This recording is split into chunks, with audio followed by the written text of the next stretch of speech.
जय श्री कृष्णा।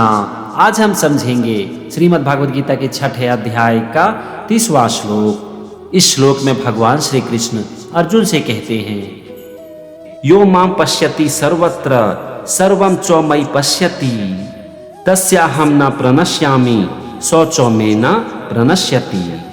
तो चलो सबसे पहले हम श्लोक के एक एक शब्द का मतलब समझते हैं। और यहाँ पर शब्द है यह मां पश्यति। यह मतलब जो, माम मतलब मुझे और पश्यति मतलब देखता है। इसके बाद है सर्वत्र, और सर्वत्र का यहाँ पर मतलब है सभी प्राणियों में। फिर है सर्वम, और सर्वम का यहाँ पर मतलब है संपूर्ण प्राणियों को। इसके बाद है चौ मयि पश्यति।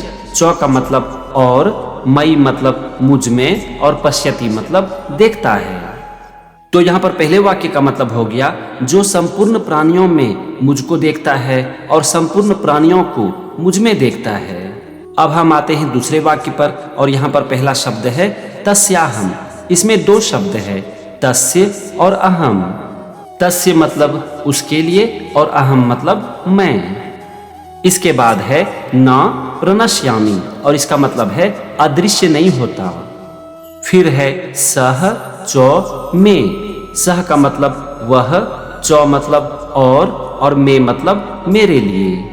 और अंतिम शब्द है ना प्रणश्यति, और इसका मतलब है अदृश्य नहीं होता। अब यहाँ पर आप देखो दूसरे वाक्य का मतलब हो गया उसके लिए मैं अदृश्य नहीं होता और वह मेरे लिए अदृश्य नहीं होता। कहने का मतलब हुआ कि वो मुझे देख पाता है, मेरा अनुभव कर पाता है, और मैं उसे देख पाता हूँ।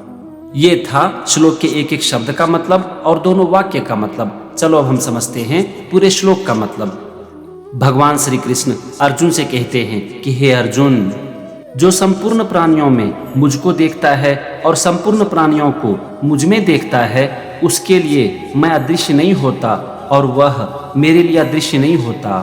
भगवान यहाँ पर कह रहे हैं कि जो पुरुष हर प्राणियों में ईश्वर को देखता है, यानी कि मुझे देखता है, और जब वो मुझे याद करता है, मेरी आराधना करता है, मेरी वंदना करता है, तो मुझ में हर प्राणियों को देखता है, ऐसे पुरुष मेरे स्वरूप को प्राप्त कर लेते हैं, मुझे प्राप्त कर लेते हैं, मेरे दर्शन प्राप्त कर लेते हैं, और ऐसे पुरुष का मैं ख्याल रखता हूँ। ये था 6ठे अध्याय का 30वां श्लोक और उसका मतलब। अगले एपिसोड में हम समझेंगे 31वें श्लोक को। तब तक के लिए जय श्री कृष्णा।